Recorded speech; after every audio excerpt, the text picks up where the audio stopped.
Okay. Good morning, everyone. Thank you all for joining us. I know some more people will be coming in as we're going along here.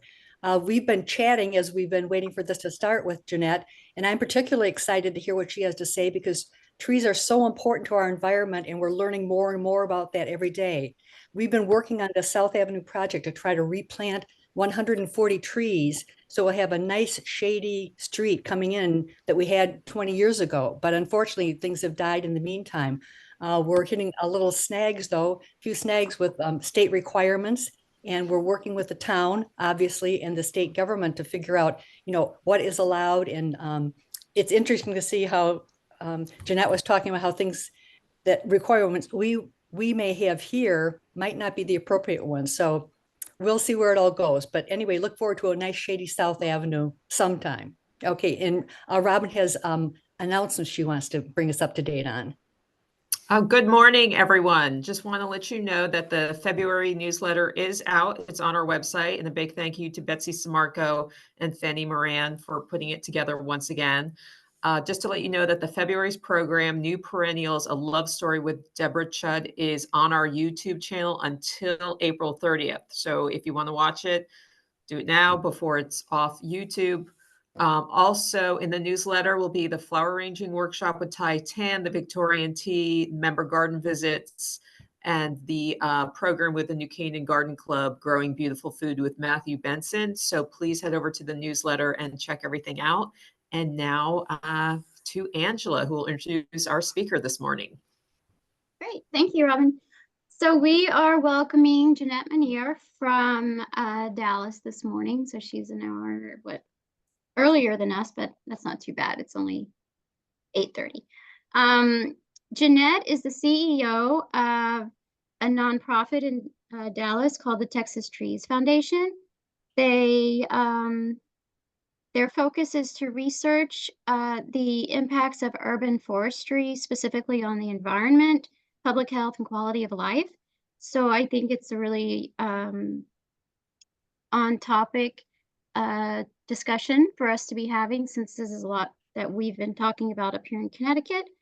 And I want to thank Susan Foxworth for connecting us with Jeanette, because she is a recent transplant from Texas and a recent member to the Beautification League, volunteered to be in the programs committee this past year. She's had some health snafus and couldn't join us this morning, or maybe she's watching, but I want to just wish her well and tell her thank you for connecting us with Jeanette. After graduating from the University of Northern Iowa, Jeanette began her career in promotions and advertising in the baking industry. Her family then moved to Minnesota, where she began volunteering with the University of Minnesota, the urban forestry department. And that led her to, to the world of urban forestry nonprofits. And in 2007, she took a position in Dallas with the Trees Foundation, the Texas Trees Foundation, where she is now CEO. So I want to let her give all the good details because she has lots to say, and I don't want to take up any more of her time. Over to you, Jeanette. Mm-hmm.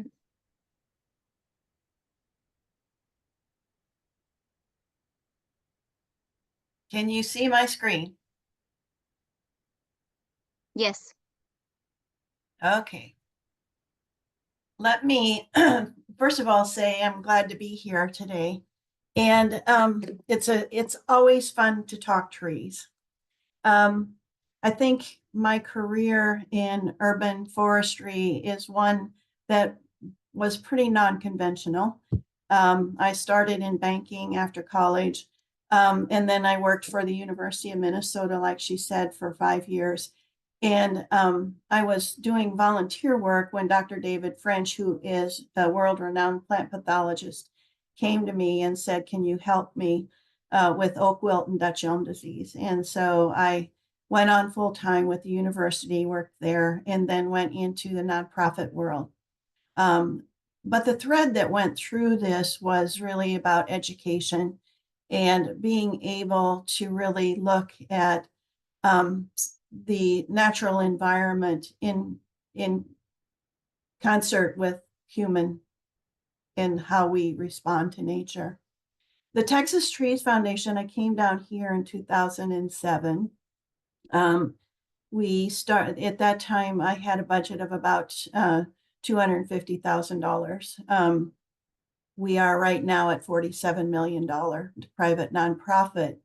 And partly that is just the demand about the need for trees and nature and how we're looking at the ecosystems in cities. So the Texas Trees Foundation was founded in 1982, and we have served as a catalyst in creating kind of a green legacy for North Texas, because what we're doing is all of our work is based in research and programs that educate and mobilize the public and empower the public to activate the social, the economic, the environment, the health, and I say the spiritual benefits of trees as well. Today, I'm going to just talk a little bit about trees and the importance of them. Trees and people, it's the symbiotic relationship. How can we preserve this great gift that's been given to us? And what does that mean for you as a steward of the land? Our connection to the land is a symbiotic relationship. Without trees, we're not going to survive very well. Trees need people and people need trees.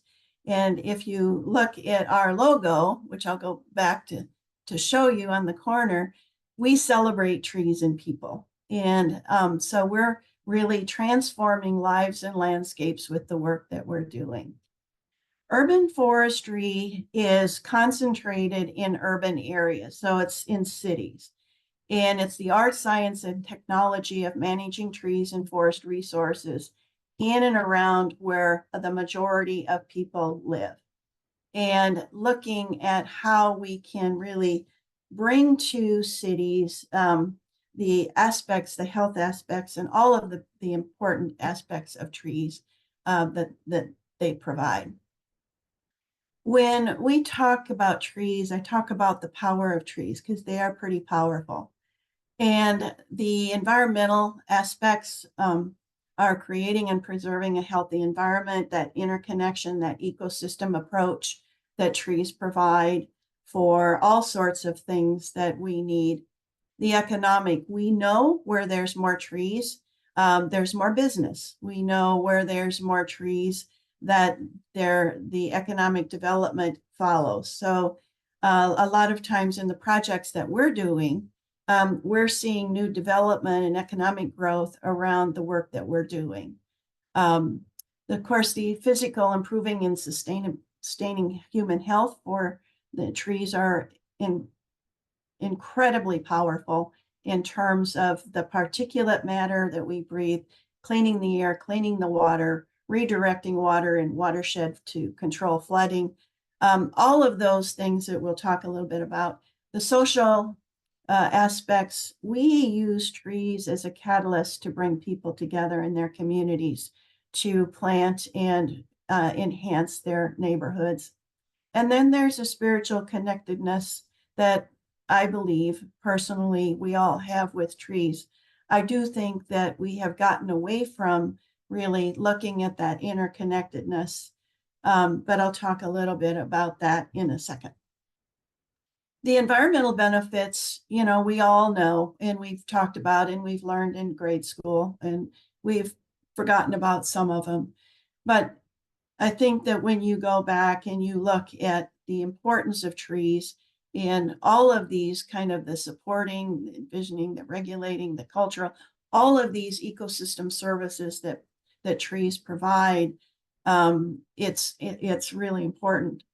We can actually take, so in the city of Dallas, we actually know where every tree is by parcel in the city of Dallas, and we know the value. We've calculated the environmental benefits of those trees through a program called iTree Eco, which is comes out of the USDA Forest Service. So we're able to actually quantify the value of the environmental benefits. The spiritual, the health benefits, we're working on that now. But as we kind of look at the economic benefits, You know, we know that a strategically placed trees can save up to 50% of annual air conditioning costs. We know that when you block the winds, it helps with your energy savings. In the southern part of the country in particular, we know that if you are shading your home, that you're going to save money on your cooling costs. And especially in low income, underserved neighborhoods where they don't even have air conditioning, it can sometimes be a life or death issue, especially when our temperatures are getting a lot hotter than they have in the past. So, you know, you look at property values, trees add to your property values.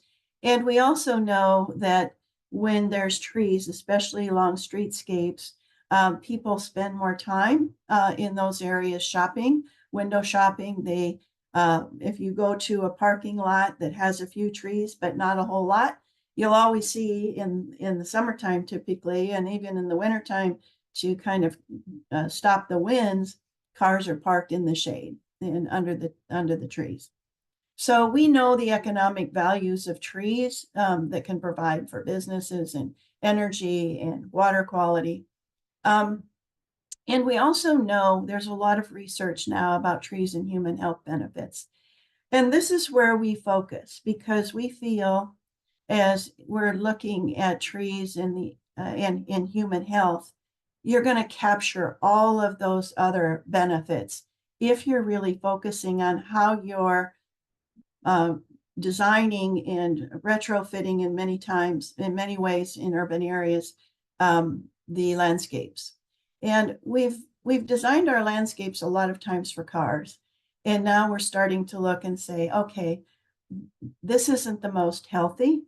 So when you're looking at trees and human health benefits, we know that the studies have shown that cooler temperatures and less heat related deaths.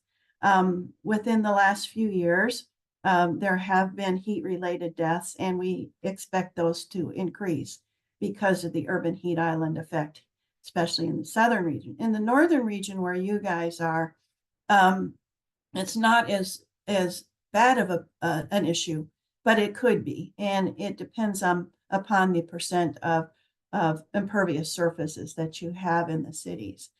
You know, with your more shade, you have less harmful UV rays, so less skin cancer.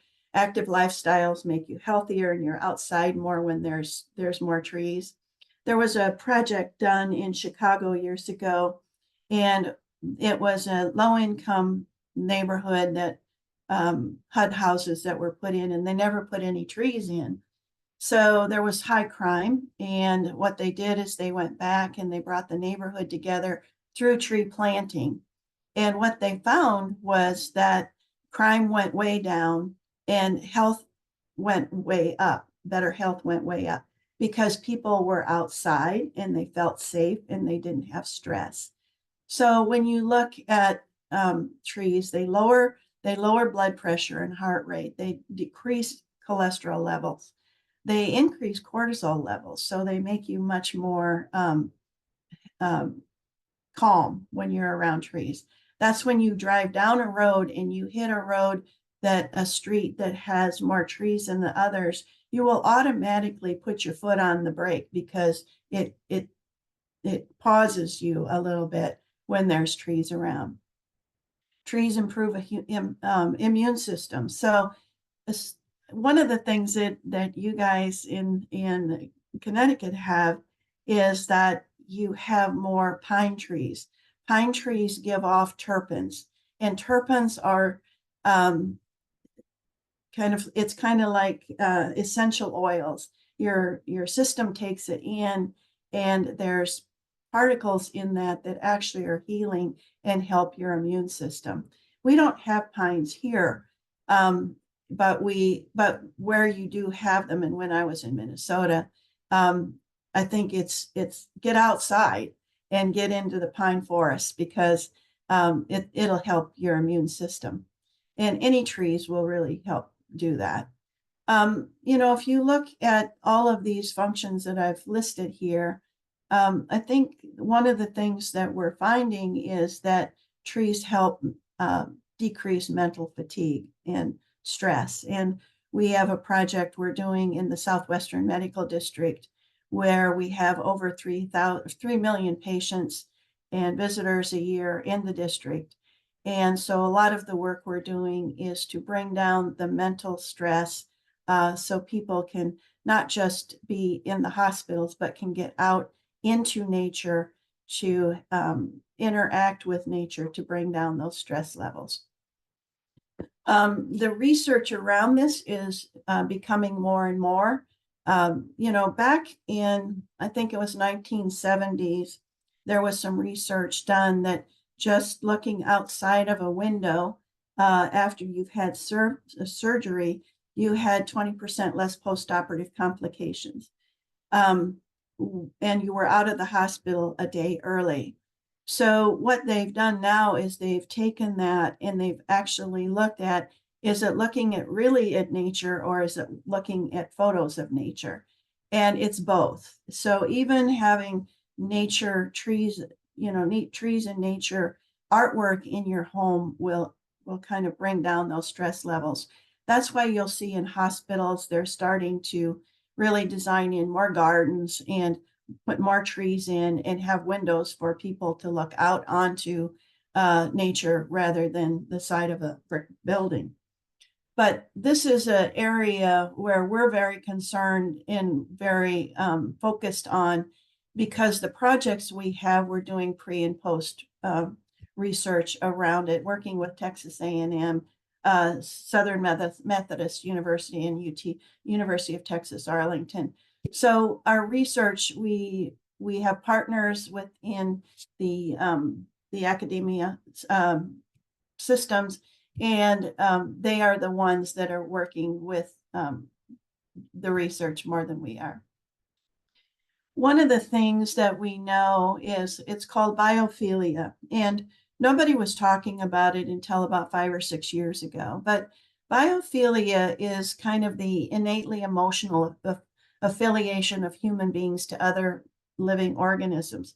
So it's really kind of what I say is what it does is our brain breaks down nature and even patterns within nature. And that's why you see the response that our human body has in terms of responding to nature and the need for nature. And so when you start looking at biophilia, there are 15 elements to biophilia. And these apply not just to landscape architecture, but they are actually applying these to architecture and new buildings and how they're designed and how you bring the outdoors into the indoors and windows so you can see outdoors. And so you'll see a lot of corporate campuses now having gardens and walking spaces and trails and those kinds of things.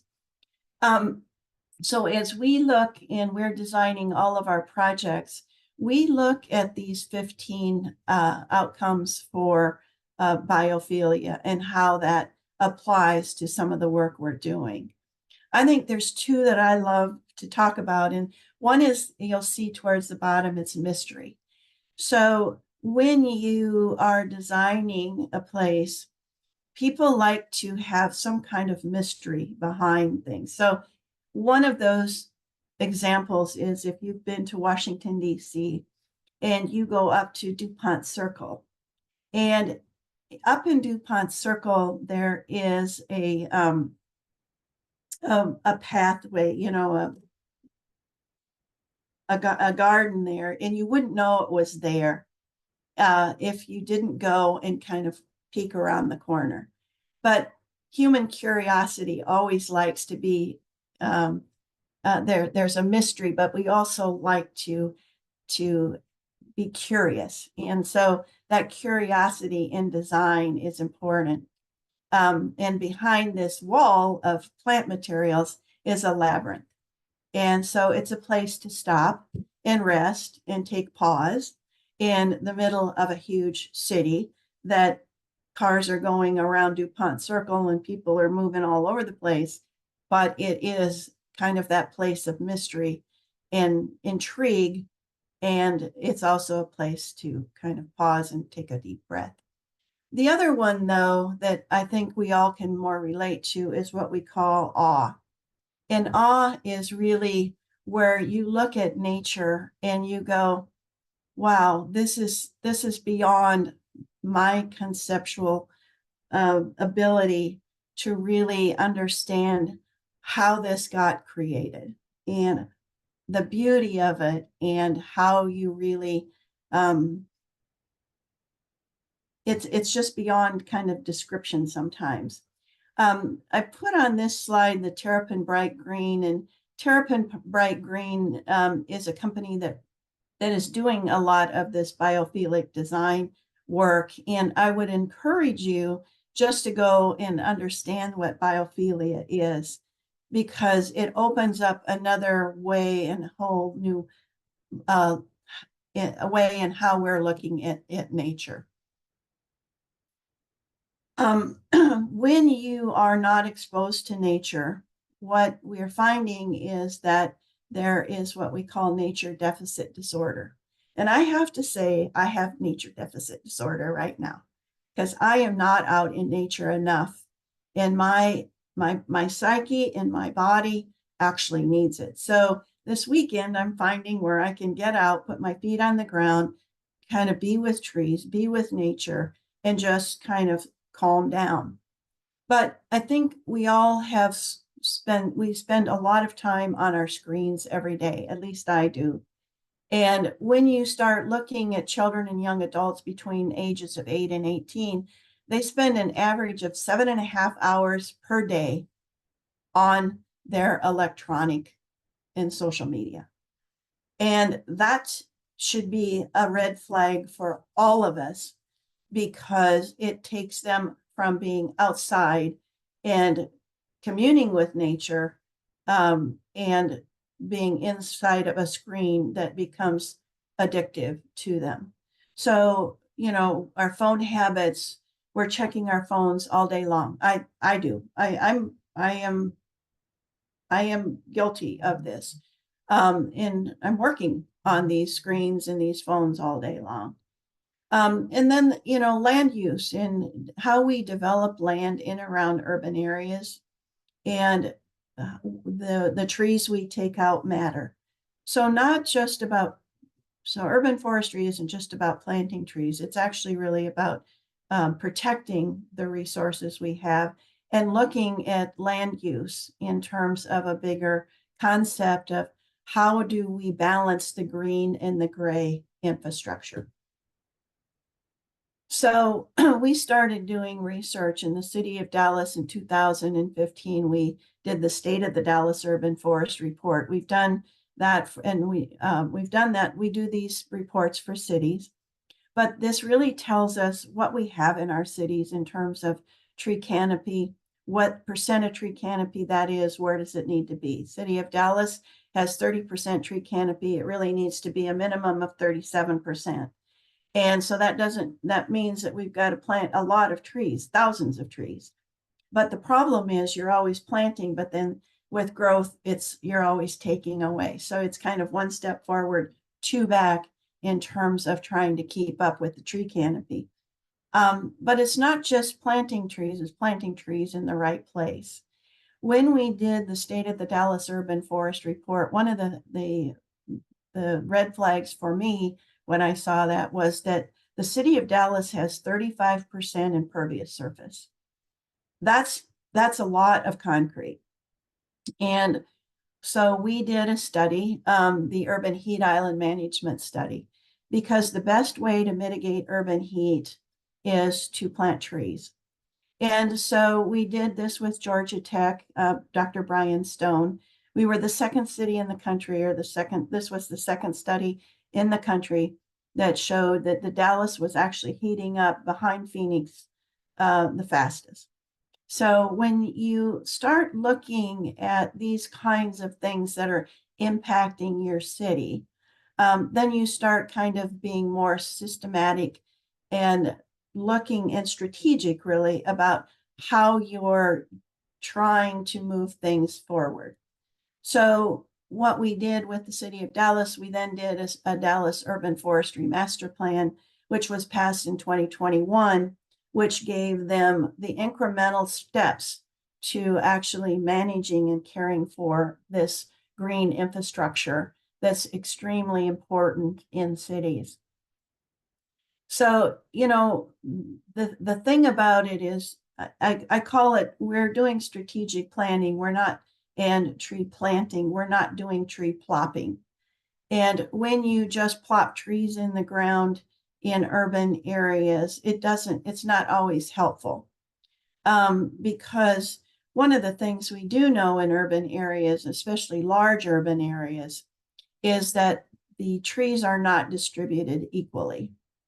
So the next study we just did in 2022 was what is a equity tree planting map, which shows every parcel of land in every area in the city that we should be prioritizing for trees. And the GIS layers, we do mapping layers, but we had income, we had the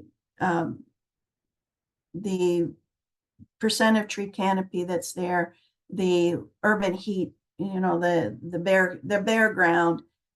We had health input into it. We had race and gender.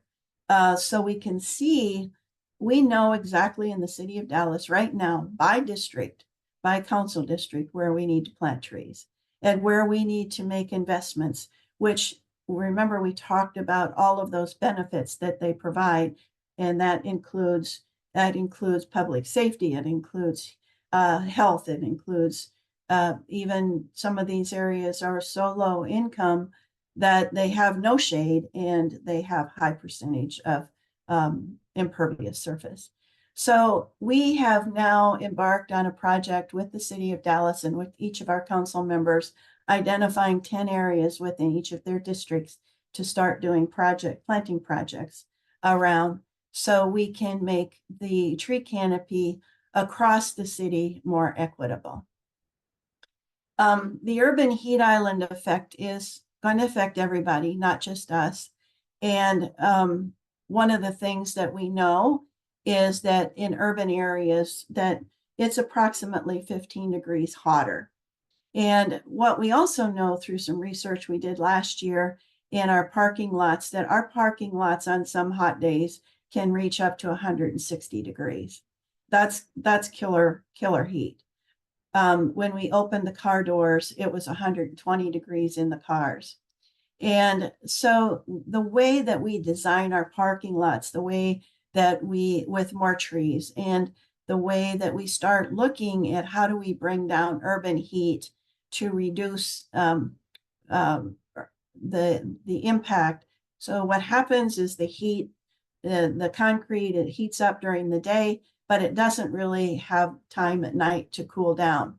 And in the map that you're seeing here, you'll see where the kind of peach color is, and the Southwest Medical District is right in that area, where it is actually one of the least healthy areas in the city of Dallas, sitting right between all of 3 major hospitals and internationally renowned hospitals. But this heat radiates out into the neighborhoods. It doesn't just stay right there. So it's impacting a bigger area as rather than kind of just contained within those areas. The drivers of urban heat, you know, parking lots, buildings, cars, people. Where you have a lot of people, you have more heat. Land use planning, airports, and usually surrounding airports, you'll have much more heat radiating because you have a lot of concrete and you have planes coming in and out during the day, which adds to the problem. So that's kind of one of the big problems and challenges that we're looking at here. And the microclimate matters. So as we're kind of looking at our design, if you have a child that's 3 feet tall, their temperature when you're walking down the street is different than yours at 5.5 or 6 feet tall. And so as we look at how we're designing our projects, we're really looking at the microclimates that are within these areas that we're designing to. So, you know, the human thermal comfort is determined by your temperature, radiant temperature, humidity, airspeed. One of the really interesting things in our research that we're just finding is that air matters in how urban heat and air pollutants move. So on one of our projects, we had a bike trail, and we had a trail on both sides. But when we saw how the air moved through the district, we actually moved the bike trail to one side of the street, two-way bike trail, one side of the street, because the other side of the street had a lot more particulate matter that would affect the bicyclers and the pedestrians even. So this is really kind of important to look at, because you're not just looking at the heat, you're actually also looking at the particulate matter that is coming off of streets. And streets are one of the most kind of toxic areas, not just because of the cars and what that's coming out of the tailpipe, so to speak, but really what is coming off of those corridors. And you usually have higher incidence of particulate matter and different sizes of particulate matter, which really impact people differently, especially those with asthma. So this is an area in the city of Dallas in the medical district. And you can see where the green is where the trees are. You can see where the heat is. That pretty much is where the building in the main corridor is. And then you'll see how that kind of radiates out. But this is the level of work we're doing for research to really figure out how do we design with trees and shrubs, and how do we make our streetscapes much more healthy. It's not just about making them more green, it's about making them more healthy. So, you know, the intersection of health and nature is, like I said, what we're really focused on. And how we're doing that is working in concert with 3 hospitals in the medical district. And the medical district is 1,000 acres. And so we are really kind of looking at, there's a main 6-lane corridor that goes through. It used to be the main highway from Dallas to Denton, Texas. And so we are looking at how we can mitigate the urban heat island effect and this transportation corridor through redesign. So you'll see here, and this is an example of urban heat. So see where all of the light gray is, that is urban heat. That's all kind of industrial areas. The medical district kind of sits in the middle of that. And it sits in the middle of, it's 3 miles from downtown really, and 3 miles from Love Field. But this is a very hot area, and Highway 35 runs parallel to it. Harry Hines Boulevard runs right through it, which was the old highway.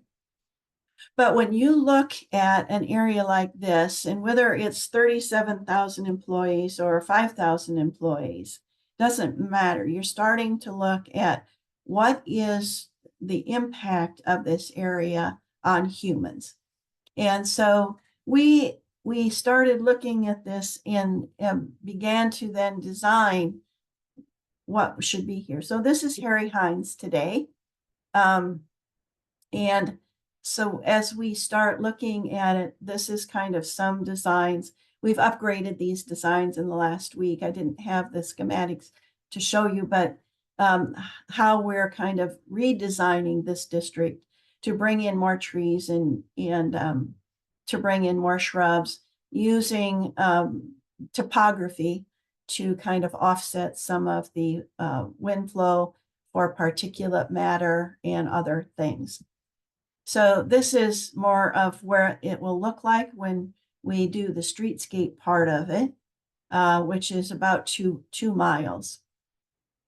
And you can imagine that the temperatures here are going to be much cooler. And in your case, you know, when you have snow and you have other weather conditions, this is still very much sheltering environment, no matter what kind of weather you're dealing with. This is a major intersection on how we're redesigning this intersection so people can get across 6 lanes of highway and really make it cooler, greener, cleaner, and safer. And when we get this project done, it will transform the whole district.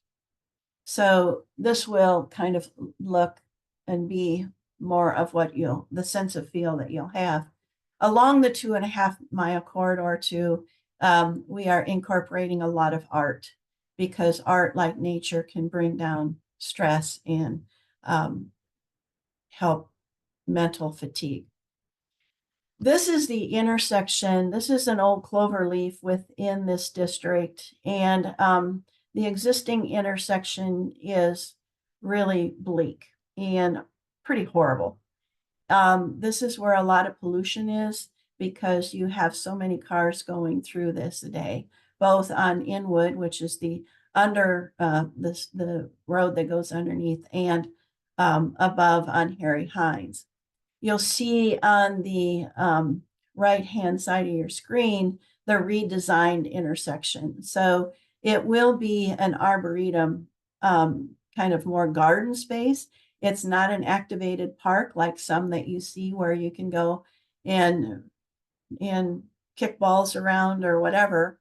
You know, this is going to be a health and healing park. And I'd love to show it to you when we're done, because it's pretty phenomenal to see the transition and the impact that this will have on human health.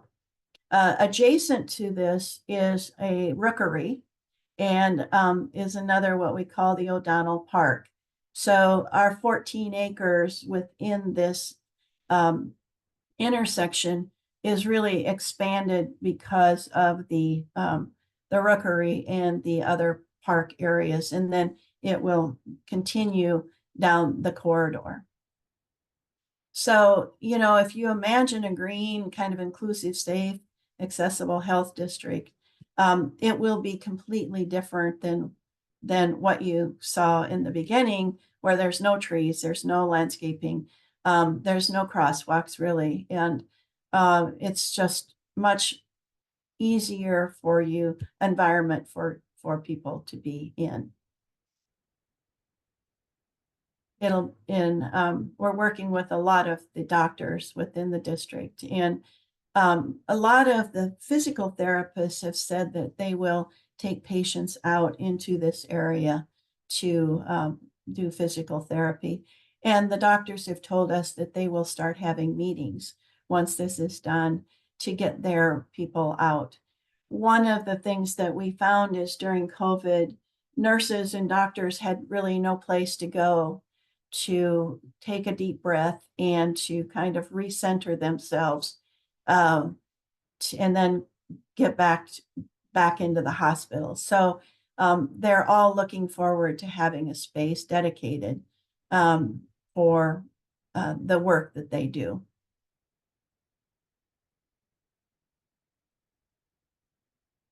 The artwork, I think, will lend to the aesthetics of it. And I think that when we start looking at how we integrate art with nature, it's a bonus. It's an add-on bonus. Our Cool Schools is another program that we are doing. Our Cool Schools program, excuse me, let me go back, sorry. Our Cool Schools program is we're working with schools to develop outdoor environmental learning areas on campuses. And I'll talk a little bit about that. We have a nature lab, which is where our research is coming out of. We have urban forestry projects and preservation. So we're doing smaller projects every year, probably close to 100 a year. And then we have our bigger projects, our capital projects, our Southwest Medical Districts. And we just started a green jobs training program to help support all of the work that we're doing for long-term maintenance, but also to really provide a better portfolio of what we can give to cities to help them grow with their urban forest. Our Cool Schools program is one of the most in demand. We've just been invited to work in California and Sacramento area with it. And the Cool Schools program is really mitigating urban heat islands within the campuses of the schools. We're addressing the nature deficit disorder because of the number of hours that our kids are spending in front of their computers or their phones, and getting them back in touch with nature. We know that when children are in nature, it brings down symptoms of ADHD. And we also know that young women make better decisions when nature is around. So those are just the type of research that we actually use to underpin the work that we're doing. The Cool School program also provides environmental education to our students. So they are the leaders of the future, and they are the ones that are going to have to deal with some of the issues that we're seeing with the change in climate. And so as we connect students with the natural world and through academia, we actually have curriculum. It's STEAM-based and it's TEKS focused for our curriculum here. And it is fabulous curriculum. We're getting ready to package it and sell it nationally because it has all sorts of activities, and it has it really talks about the curriculum per grade level.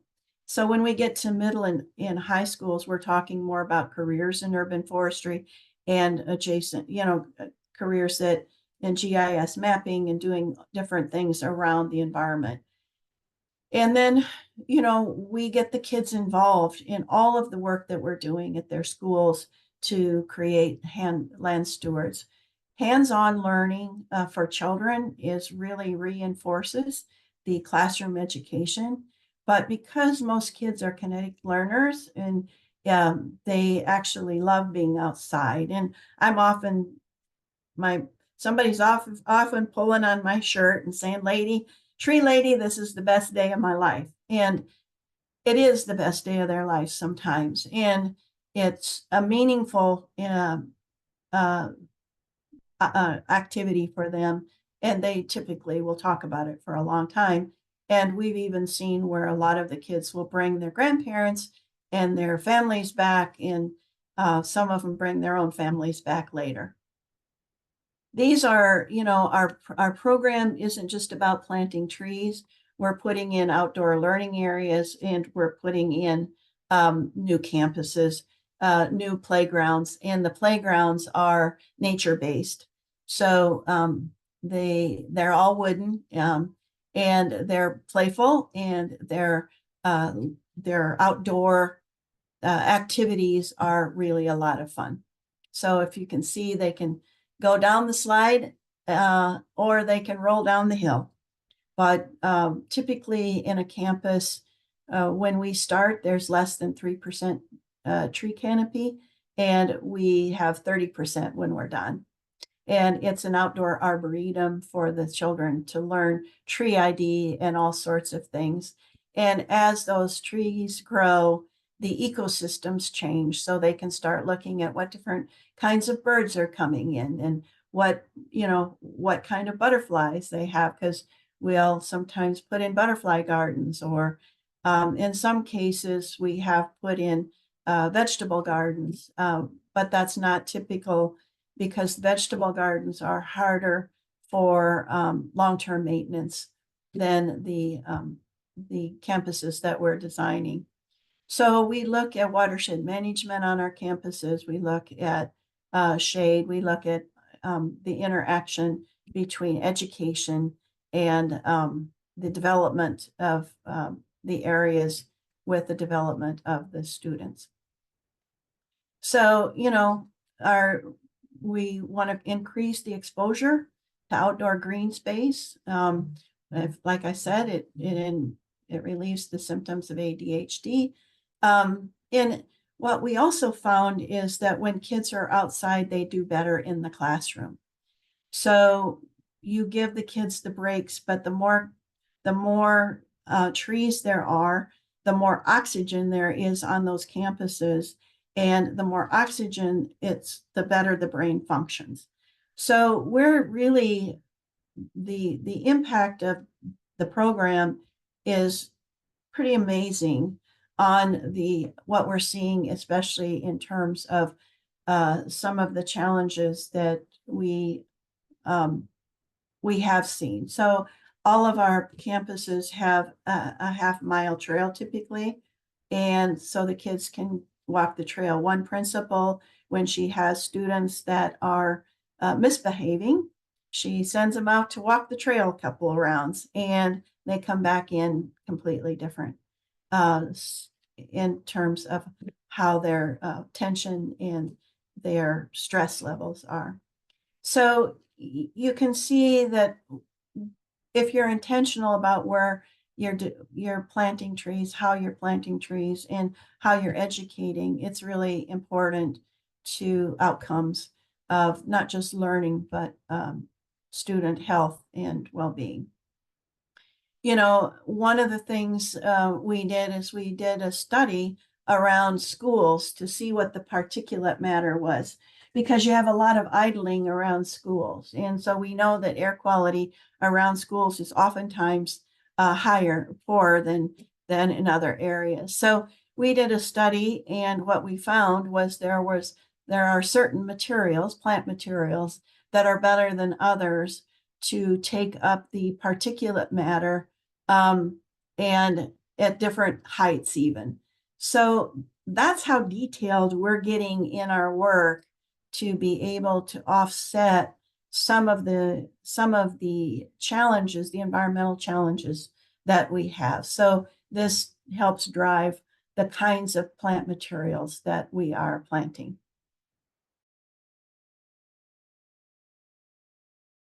Outside, pay more attention inside.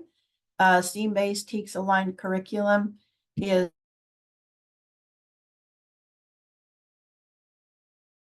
important, and it really is appreciated up with their own lesson plans. We'll do that for them.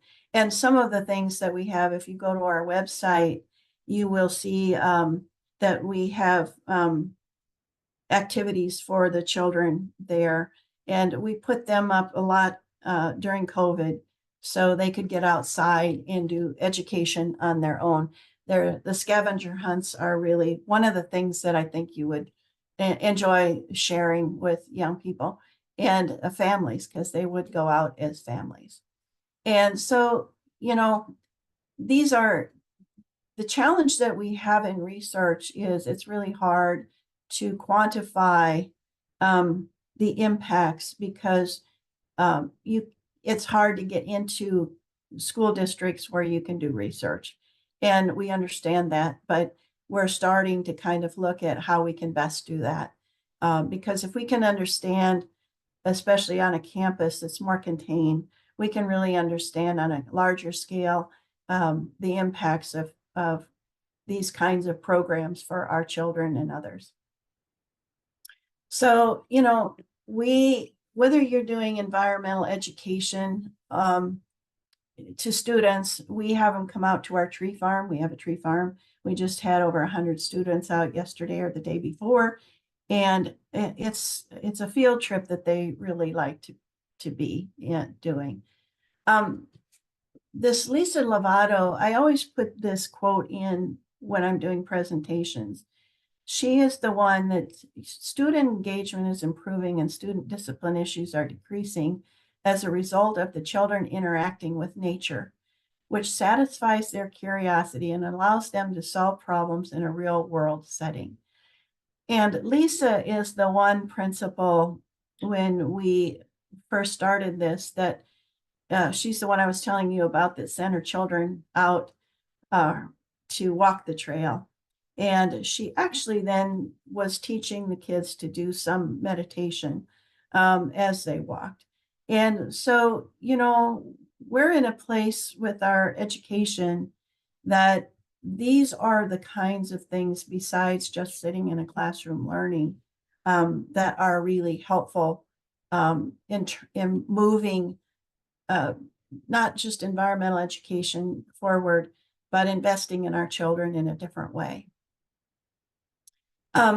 So, you know, Lida Hill here, she has the Lida Hill Philanthropy Foundation. And I think one of the things that Lida has seen with our program is that healthy environments improve outcomes. And the reason that she funds us is because of the amount of research and strategic planning that we have moving forward in our programming and our projects.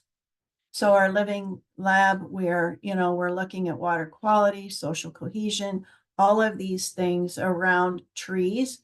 And trees are the focus for us, and how those trees interact with other plant materials. And it's not just about trees 30 feet on center, which is one of my biggest complaints, because trees don't grow well 30 feet on center. If you want a tree to last a long time, live a long time, you don't plant them 30 feet on center. You kind of look at how do those trees grow well together. Trees actually grow best in communities. And it's interesting to see, because a lot of trees will graft roots to each other to help them survive. And so when the designs that we're looking at are getting away from 30 feet on center, because urban trees planted 30 feet on center typically live a shorter life than if we start looking at how we can design trees, on both sides of a sidewalk, or in communities where they graft roots together, and they are and even where you have the understory as well as the overstory in terms of canopy. So we are looking, all of this is really important in terms of how we're looking to do more work. So our green industry jobs training program is the last one that we have just launched. And you've seen the research around the trees and the impact of working and being through, whether it's cool schools, whether it's, just the benefits of trees. But typically in our green jobs training program, they're at-risk youth and adults. And what we know, because I had the opportunity to work in these programs for 15 years before I came to the city of Dallas, was that when you have at-risk youth and adults working in nature, they have less stress and they can find careers that they can actually excel at. The workforce across the country in urban forestry is in dire need of more urban foresters. And one of the things that we are also seeing is that there are very few people of color working in urban forestry. And so in an effort to bring the diversity to urban forestry, not just at the neighborhood scale, but to get them into the industry, the Green Jobs Workforce Program is essential to us introducing young people to this field of work. In addition to job training and getting them on a pathway to a job, if that's what they want, we are now working with University of UNTD, University of North Texas, Dallas, in creating a minor in urban forestry. So they can either go to college and look at urban forestry careers, or they can go directly into the pipeline for jobs. Either way, it's growing an industry that is growing faster than I can actually find employees to fill the positions we have here at the Texas Trees Foundation. So in reality, City of Dallas and all cities, they have a natural forest. City of Dallas has also a built-in forest. I think that what you look at is what's the difference. A natural forest is what you'll see that just naturally occurs. A built forest is your streetscape trees. It's the trees in your parks. It's those trees that you are actually installing and really looking at how you want your city to look and feel and how healthy you want it to be. So in the city of Dallas, we've come to a crossroads. We're either going to nurture and manage this resource or we're going to lose it. And if we lose it, we have a lot to lose because we will no longer be a city where people feel comfortable and are healthy and feel safe and all of these and feel connected to nature. And I think that that's a reality of all cities. How you design your cities is really a reflection of who you are. So I will end there with questions if you have them. And I would like to tell a story if I can before I take the questions. And it's a personal story. And when I was married for 30 years and went through a divorce, and I was not expecting the divorce, and I was devastated. And I really didn't know what to do. And a friend of mine said, Jeanette, I think you need to go with me to Germany. She was from Germany. She was from a small town called Hatzlaff. And it's at the foot of the forest, the Black Forest. And I said, Edie, I don't even have the energy to go. And she said, no, you need to go. And so she talked me into going. We stayed with her mother. I was pretty dysfunctional. And so the first day she took me to the forest and she said, I just want you to walk. I just want you to walk the forest today. I'll be back here at 3:00. And until then, walk the forest. So I walked the forest and I spent the day in the forest and I cried and I walked. And what I felt though, as the day passed, was this extreme sense of loss leave my psyche, leave my heart. And so at 3:00, when I came out of the forest, it was a whole different person than walking in the forest. The second day I went in and I took a journal with me and I spent the day journaling, walking, looking at things. I was curious to exploring nature, really is what I was doing, and trying to kind of forget. So I wrote a lot during that time. And then the third day, when I walked out of the forest, I felt like I could function. And I could function at a pretty high level. And so I came home and I was able really to move forward. And it was amazing to me to feel and see how my whole system changed.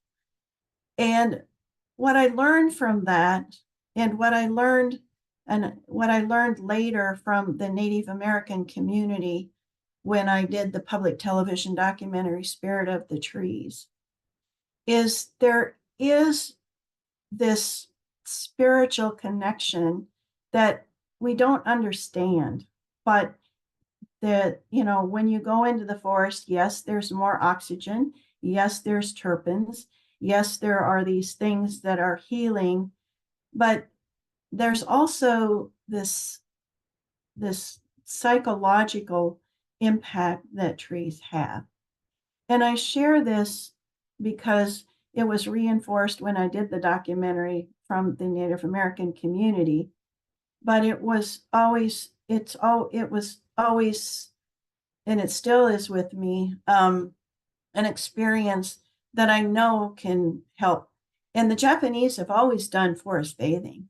So it's nothing new, but it was something that I discovered. So, you know, when you're having challenges and when you're really trying to work through things, go to the forest, go to the woods, go to a tree, and really put your back against the tree and sit on the ground and just let the earth's energy in that tree shelter you for a few minutes. And I will guarantee you, you will have a better sense of feeling in place once you can do that. So I've just begun to share this kind of experience, but I think it's important for us to understand that we get in a different place when we get with nature. And the writing that I did in the journal and the poems that I wrote, that I did when I was in the Black Forest, reminded me of some of the great writers, Thoreau and some of them that went to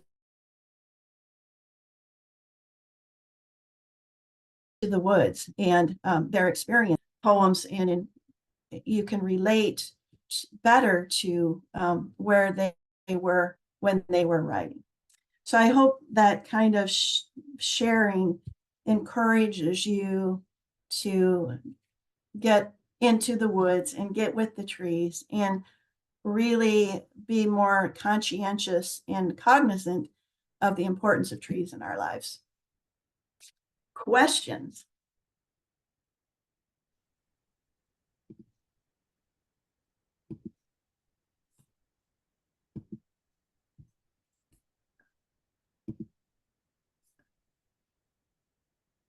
Coming, I for it, promise. Angela. I'm coming. Thank you. Thank you. That was lovely and a lot of information to get into a short amount of time. We do have a handful of questions. A new one just came in. Let me check it. Whoa, that's a long one. An anonymous attendee. Okay, I'll look at that in a minute. I'll start with the top. Let's see. The first question has to do with what plantings you choose to put along the side of the road. What are they? Do they need to be mowed? How do you choose plantings that don't need to be mowed for the side of the roads? Okay, so let's imagine us on the road on Elm Street, right? Which I think I heard you were getting ready to redo. What works on that street will depend upon what are the soil types, what is the traffic on that street, how high up do the canopies need to be, how far away do they need to be from the curb, and what are you planting for? So if this is a major street, you're probably trying to sequester more particulate matter and CO2. So you're going to look at trees, because some trees do better than that. Elms actually are a great tree for sequestering particulate matter. They are really resilient, and they have a canopies that can kind of go over the street. So you have that cathedral effect when you are going down that street. You know, when I talk about 30 feet on center, what that means is every 30 feet, there is a tree, and it's usually the same kind of tree.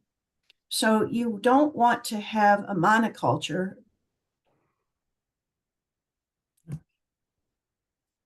When Dutch elm disease came through, what happened was it took all the elms out.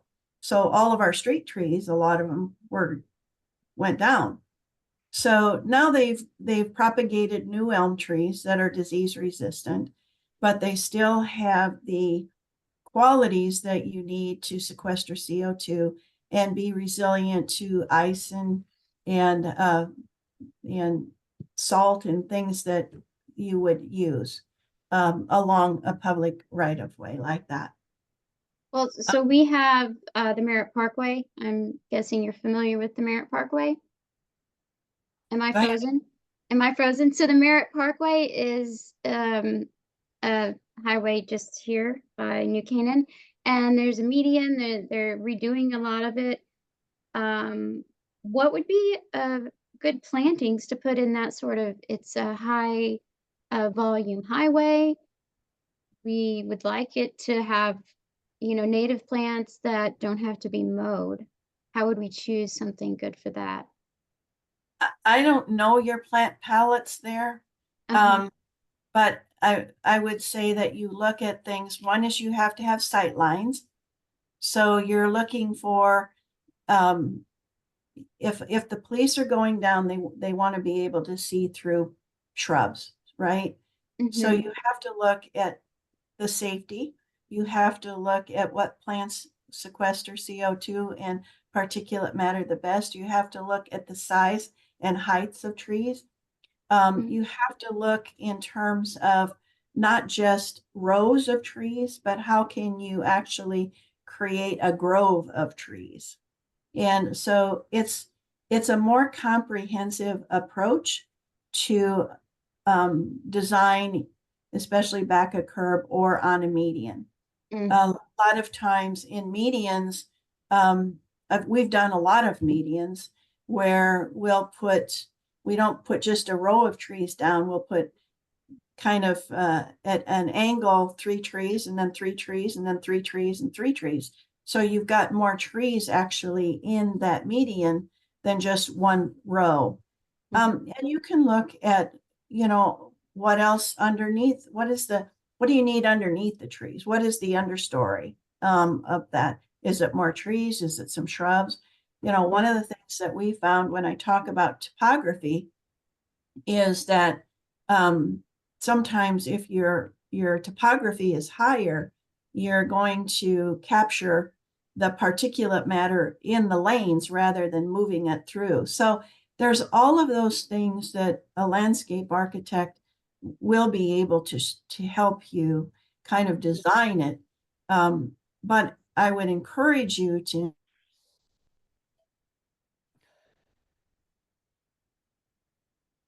these in every so often.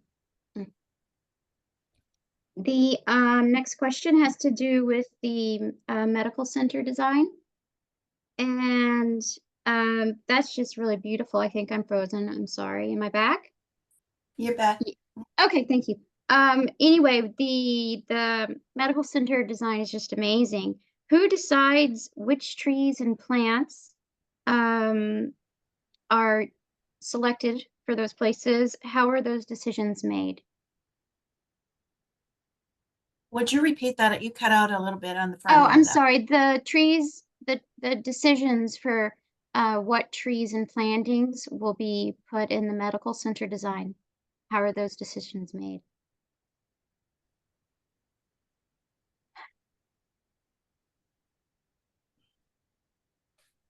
What I heard was how do you make the decisions for the trees and plantings? Is that Yeah, who right? decides and that kind of thing. I'm sorry. My internet has been fine this whole time. And anyway, You need to do soil uh-huh. testing. That's where you kind of need to look in the city and what hasn't. You need to kind of look at, like I was talking a little bit about the airflow and where is the airflow coming from and how is it moving the particulate matter in this corridor. You have to look at what are the heights of the trees at maturity that you want to get the effect that you want. You have vase-shaped trees and you have canopies that are more broad and spreading. And what's the traffic? Is there major semis going through this area? And what is it? that's why it's not just about tree planting. It's really about designing for health. And I will tell you that if you're getting into your project, we'd be glad to share information with you. We're going to construction on the phase 1 of our projects in this late summer of 2025. We'll have 100% design done by the end of this April, which I think looking at that and looking at all of the research that we're doing to come to our decision. So evidence-based design is what it's called, and it's how we take research and actually apply it to the design.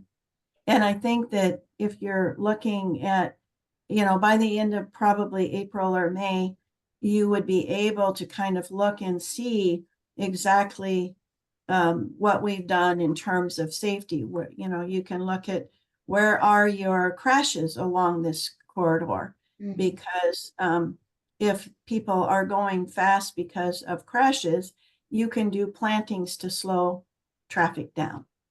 Oh, that's So good. there's a lot that goes into designing a streetscape that is really healthy for people and healthy for the plants and the drivers. There, a member is asking about a recent study from Colombia. They found that in Medellin, they were able to lower the city's temperature by 2 degrees Celsius with the addition of urban green walls and vine walls. Are you familiar with that study? How does that compare to adding trees, and what do you think about that study? I think whether you're doing rooftop gardens, whether you're doing green walls, whatever, I think that all strategies are important if they can work. So, our weather is different than your weather. But you have to have, I don't care whether it's green walls or whether it's rooftop gardens, there are things that you have to have. You have to have enough soil volume to be able for plants to survive and grow. And, the roots of a tree go out 7 times the length of the branching. So if you look at just visualize a tree, look at the edges where the canopy is, those roots to those trees go out 5 to 7 times the length of that branching. So part of our concern with trees and putting them in small, what we call coffins, is it's okay to do that, but they're not going to live very long and they're going to outgrow that space. So you have to look at what works in your area. And what works is giving enough soil volume to the plants to grow, having enough water. There's a lot of places that, Phoenix has been trying to plant more trees and they just don't have the water to be able to plant more trees. The Colorado River is not providing enough water, and so you have to be able to look at the conditions the growing conditions of what you're planting. And I know the Japanese are doing a lot more with what they call small forest groves. They're doing a lot more with the green walls. They're doing a lot more in terms of especially their medical centers and having ponds and things in them to really bring nature to their site. So I think that when there's a lot of strategies right now. And I think there's also a race for more and more and more green. And it's not about more and more, it's about quality. So I'm trying to discourage people from trying to green everything and become, if you haven't heard the term sponge city, to be realistic and to really assess what is the best strategy for where you are and how does that work? So if you have an above ground tree and in a container, you guys get pretty cold there and things get pretty frozen. And those trees probably, those root systems are probably not going to survive. So you have to kind of look at those kinds of things individually. And does it work here? Does it work there? Not all strategies work everywhere. Yeah, great. Some other questions are more about caring for the projects once you put them in. So do you have a plan or a budget for tree care after the plantings? Or how are they cared for once you've finished putting it together? Long-term maintenance is one of the biggest problems. And so cities typically don't have a line item budget, nor do they have urban foresters on staff, a lot of them. I think every city should have a forestry budget and a forester on staff. And when we do urban forestry master plans for city, we lay out that management plans because trees are a commodity. They have value and they need to be managed. So every tree that we plant basically either has irrigation that we include in the cost of the project, which makes it more expensive, but it's necessary, or we hand water. And hand watering is actually more expensive than putting in irrigation. Mm-hmm. So you can, usually the first 2 to 3 years, trees need water at least 2 times a week, especially even in your area. But we make sure, and that's one of the reasons we started the Green Jobs program, is because we have a cadre of training people to be able to water trees that either we haven't put irrigation to or we couldn't put irrigation to. So long-term maintenance is costly. Our park, we know that the long-term maintenance is probably going to cost close to $3 million to $4 million a year for a 10-acre, 12-acre park. Well, actually 14 acres of land, 10 of which will be an actual park. But all of the parks, there has to be long-term maintenance, no matter what kind of a park you have. And that has to be built into the city budget. Yeah. In addition to the research-based selection of trees, do you do any historical research when you select for trees?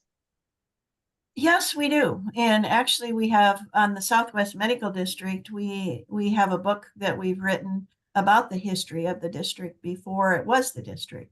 So we know the plant materials that were there. We also know the history that was there, the Native American communities that were there, the fauna and the flora. We're going to launch that book. It's getting ready to be published as we speak.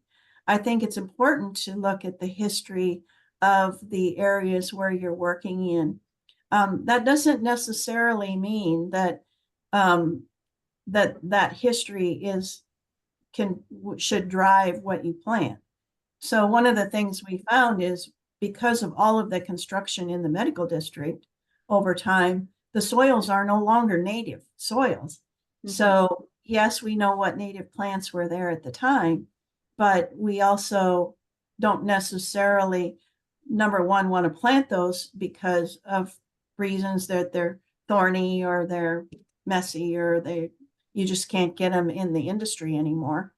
But I think it's important to understand the history of where you're planting. And we do that a lot in our projects. We understand, especially in Dallas, and we're looking at the Freedman areas, the historical Black communities, and we then build that into a lot of the signage and the history. Like the Southwest Medical District will have historical markers in that district along with our landscape design. So as people walk through the area, they know what was there before all of this transpired. That's cool. How do you supply your trees? Do you work with growers in the area?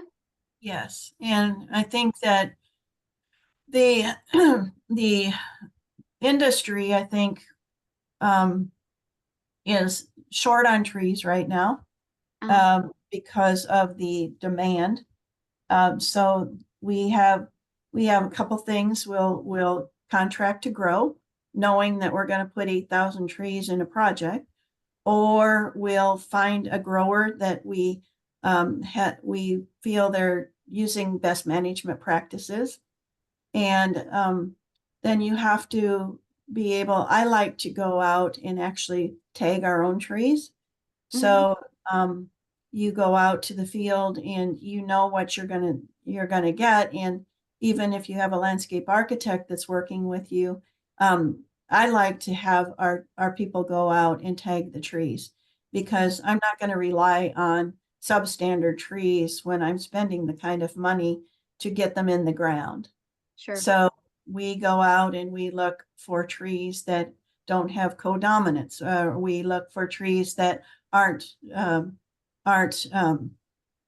potted too deep in the pots. We look at trees that the roots aren't girdling, so they're not going around and around. And so all of these things, urban forestry and forestry is a science, and you have to, if you can do the best laid plans, and if you have bad trees and they start collapsing 2 to 3 years after you've put them in, that's not good. So really finding a nurseries then and being able to have a relationship with those nursery producers is important. And we have really good relationships with nurseries here in Texas.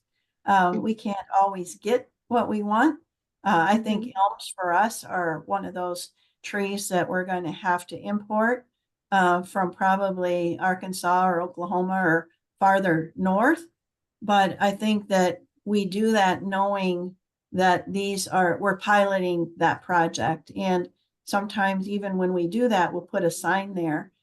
These are the new Princeton elms, and this is a pilot project to see how well they work in Texas soils.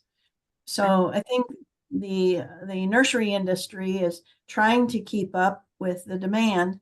It's pretty difficult, and I think it's going to get more difficult before it gets better.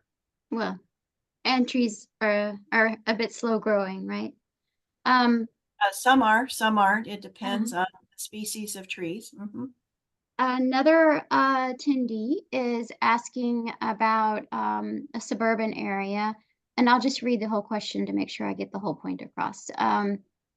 They live in a suburban community with an existing built infrastructure, but they don't have the open spaces like Dallas. They're exploring a quote plop tree project on Main Street.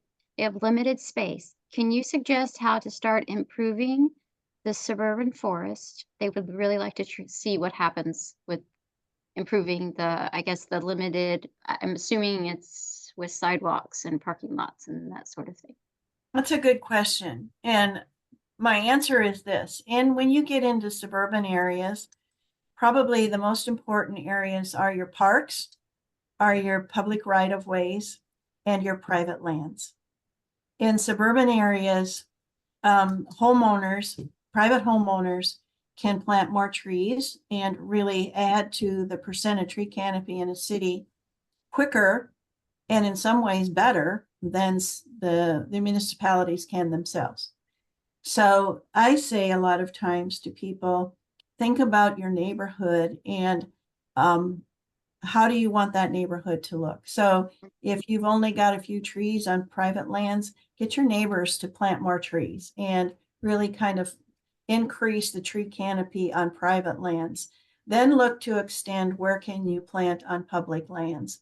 And that's the public right-of-ways, that's parks, that's sometimes it's not trees, sometimes it's shrubs. And Sometimes it's rain gardens, things like that. So, but I think in suburban areas in particular, we're working with suburban areas, and really, I think it's harder because they don't want the long-term management. They don't want the overhead cost of trees, and there sometimes is lacking the space. So don't divide the public and private. Look at it kind of, what can we do with all of it? Mhm. And are there ever any incentives for homeowners or even builders that I know in Texas, they kind of just clear the land and build a lot of houses?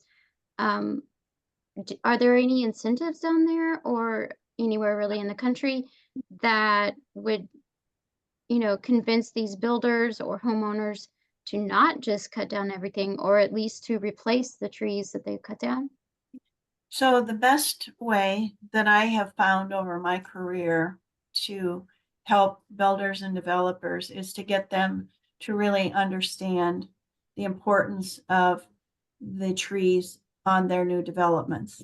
Sales pace is faster and trees sell for more when there's more mature trees. So when they understand that, then they start kind of thinking differently. In the city of Dallas, we have an ordinance. So if they take trees down, they have to pay a certain dollar amount per caliper inch. But we also have an incentive, is if they are going to put in more green infrastructure, they can use that to offset their fee for taking trees down. Because development in each city is different. Each city, it depends upon the policies and the ordinances that they have in place. But working in Minnesota with the Minnesota Builders Association, I really found that the best way to work cohesively really is through education, and then policies that the city has to have in place that will then drive builders and developers. So in the city of Dallas, they have to put a tree in the front yard and two in the back.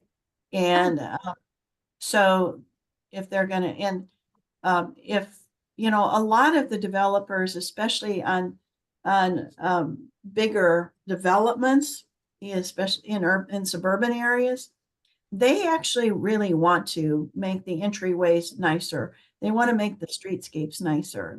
It's not that they don't want to do it. It gets to be a kind of a cost factor for them. Yes. And so, as with any business, you have to look at your bottom line, and we get that. And so it's like, they don't have to come in and put 3-inch caliper trees in everywhere. They should be able to come in and put boulevard trees in, and then put smaller trees in the yards and in a lot of them have their own parks and open spaces. So Right. I see that the developers here in this area anyway understand the concept of sales pace and higher prices for trees in the area, and they seem to be doing a fairly good job. I think where I see the lack of prudence, so to speak, is more at the municipal level in helping guide builders and developers through ordinances that are beneficial for everybody. There's always development that's going to happen. And when you understand that the tax base in a city has to cover costs, you understand that there's going to be changes. We know that in the city of Dallas, in the southern sector of the city, is where the majority of the growth is going to be, but that's also where the majority of the trees are going to be. So in order to offset kind of losing one lung of the city, we're now planting in these areas where I talked about for equity, where we can then really start building up the tree canopy in those areas that are more polluted, so to speak, and caught.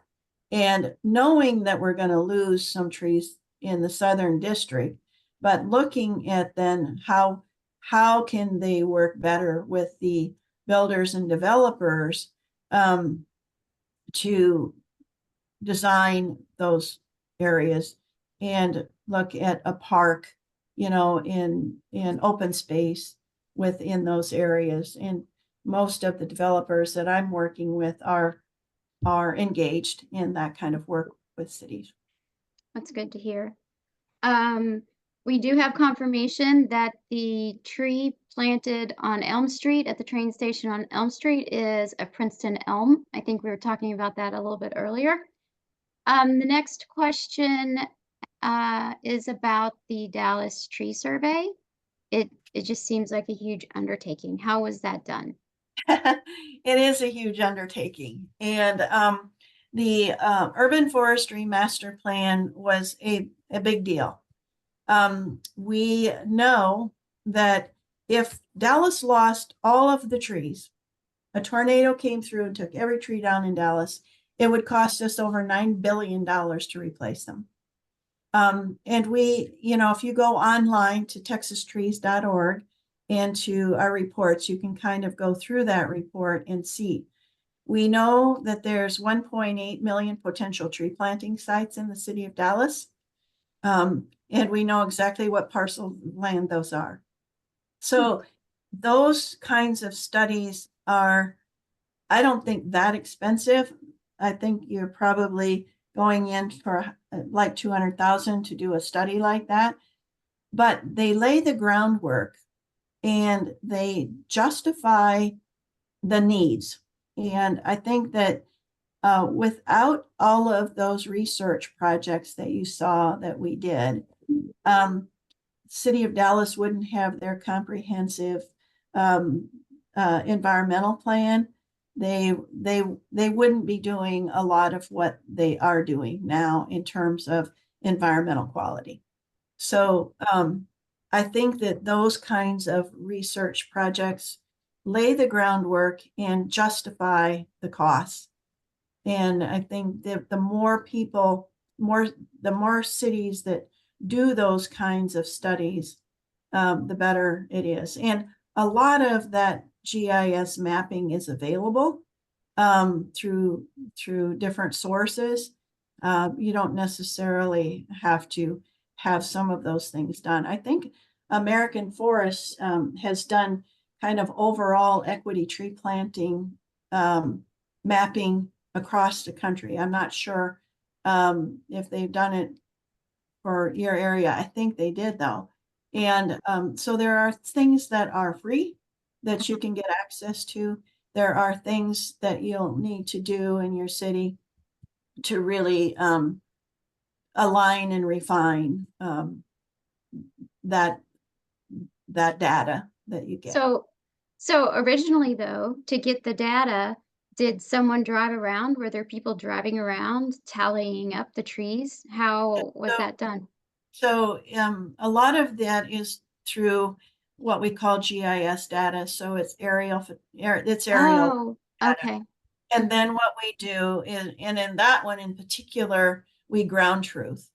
So we take the data that we get through this aerial photography, so to speak. That's just the easiest way to say it. And then you go and you ground truth to make sure that what they're saying, what that says is there. And we ground truth our urban forestry master plan a lot. I think I'm not sure I'm trying to think with how many actual sites. It was over 1,200 sites that we actually ground truth. And then you see how close you are. And we were very close in terms of what we were told was there and what was actually there. Oh, good. Yeah. So and they have different layers. Right now there's GIS layers of data for health and race, income, you can get all sorts of data and you overlay that data in a GIS map, and then you can query that to figure out where, like in the case of the equity tree planting map, where we need to really make our biggest investment. Got it. So thank you though. I have another meeting. Nope, that was the last question, so that's Okay. good. Okay, this is Jill Ernst. I can't get my video to go back on, but I want to thank you so much, Jeanette. A few of us have been texting back and forth madly with plans we've got to make based on things that you have suggested. So I definitely want to be in touch with you about our plans for the South Avenue tree planting project. But this Yeah. is really wonderful. Thank you, Angie, for hosting this. Of course, you're welcome. And I enjoyed being with all of you. And thank you for inviting me. Thank you.